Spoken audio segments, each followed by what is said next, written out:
Hello everyone, and thank you so much for tuning in to ChasingCinema.com's official YouTube channel. I am here not at AMC Town Square, but of course Mr. Shu is here in spirit. Obviously he's fine, but he's actually going to be not a part of this review because I'm leaving town, so I won't be there at the midnight premiere. That is always fun and everything like that. So I decided I'm going to be doing my reviews right here, right now. First, 50 Shades Darker.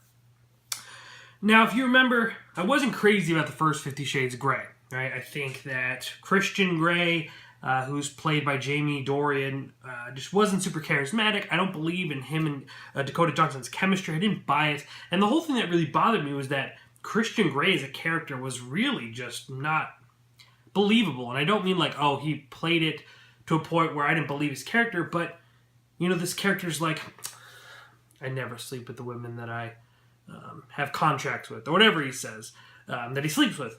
And then the first night, or like one of the first nights, he sleeps with Dakota Johnson. Yes, we know she's going to be the exception, but do we have to make it so quick? Like, it just, you just make him like not a man of his word.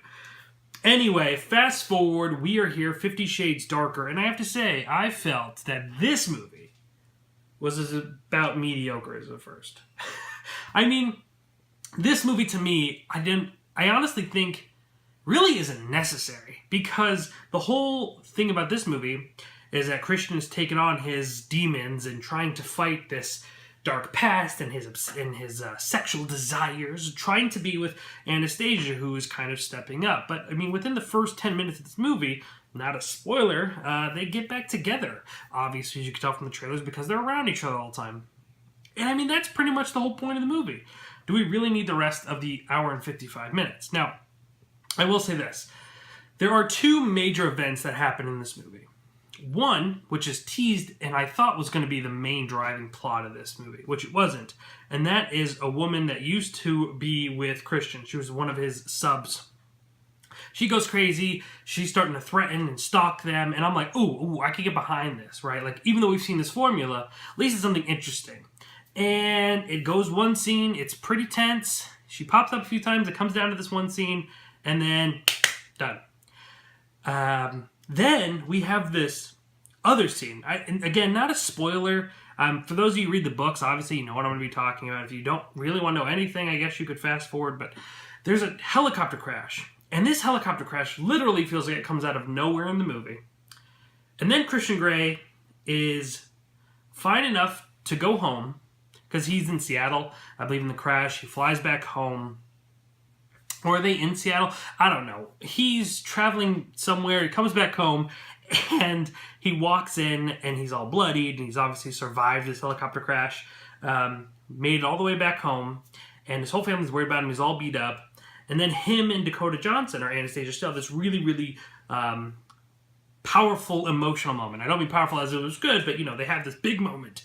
And then they just have sex.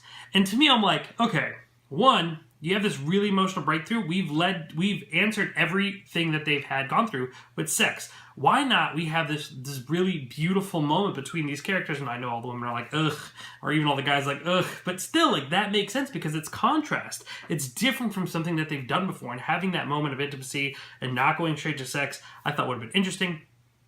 But then, fine, you go to sex. Dude was just in the helicopter crash, able to, you know, just fine.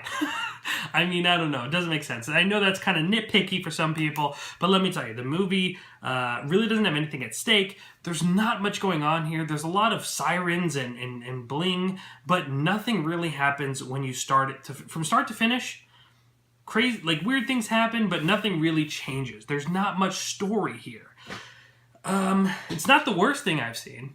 I just like the first one. I don't think it's horrible, and I will say the movie, like the first one, does have some solid humor. I do think it knows how to kind of play with the audience and take a breath and make a joke. But beyond that, not crazy about this movie. But I mean, it's better than The Rings. It's better than The Comedian. What else came out? Yeah. You can see all my reviews. Click that white eye. You can see my review for Lego Batman and John Wick Chapter 2 as well. But overall, this movie just did not do it for me. I don't think I was necessarily its demographic. Maybe I am. Who knows? No, probably not. But that shouldn't mean that I shouldn't have to not like it, right? But anyway, this is leading obviously to the third and final installment of this franchise, which a lot of people are excited about. I'm interested to see how this movie will do at a box office. Oh, let's go backwards a second. This is a spoiler. Half of it is. So, semi-spoiler it here. So there's this subplot where Anastasia Steele is like her boss, who's played a character, Jack Hyde, who's played by Eric Johnson, is her boss, and he's like into her, and he's really nice to her. He's publishing, and then he finds out she's dating Christian Grey again, and Christian kind of threatens him. Not really, just like one-ups him at a bar. They leave, and then all of a sudden, the next time we see Jack Hyde, he's a jerk, right? And then like a little bit later, he really tries to kind of essentially rape Anastasia. He starts trying to touch her, and Anastasia gets away. And, you know, the next scene's Christian, like, on the phone. He's like, blah, blah, I knew the CEO. He's not there anymore. I got him fired. Not obviously that way, but I'm just like, well, yeah, duh. Homeboy shut the door on this girl, started grabbing on her, said all these explicit things. I think anybody would get him fired. I mean, like, I don't know if they were trying to make it like, oh, this world is so dark. The world of publishing is so dark that there's secrets all around, or he's so powerful he can't be touched. Yeah, I don't think so. They had an HR department. Pretty sure Dakota just could have called up and like, hey, this dude just tried getting on me. Let's get him fired. And it would have been done. That's sexual harassment.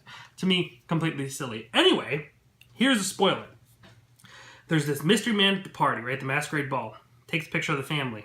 Which to me is stupid because, like, what's the point of going there and taking a picture of the people you already know what they look like? Anyway, I mean, with Facebook and everything like that, like, you really could just Google his family. You don't need to go to their house and take a picture. Anyway, you find out that behind this mask, later at the very end of the movie, that it's Jack Hyde, and he wants revenge. He let his beard grow out. He's lost it. And to me, I'm just like, ugh, what are we doing here? You know, I mean, I was way more interested in the ex-girlfriend or ex-submissive storyline, and I think that's where we should have kept going. But now I guess we have this crazy guy after them. And, you know, I've heard the whole, but in the book, there's so much more. Doesn't matter, because it's not in the movie. If I don't read the books, if you read the books, great. But this is not a book, this is a movie. This is an adaptation. I should be able to watch this medium as itself and enjoy it. This is where the movie makes an error. Anyway, I'm going to let that be that. I'm going to give this movie probably the same thing I gave the first movie, a 1.5. You'll have to see on ChasingCinema.com my actual review. Again, go check out my review for Lego Batman and John Wick Chapter 2. Guys, thank you so much for tuning in. Let me know how you feel about 50 Shades Darker down here in the comment sections below. My name is Jacob Tiranno. Make sure to subscribe. Never miss any of the videos that we publish. We have a lot of exciting things coming to the channel. And I think that's it. Please continue chasing cinema.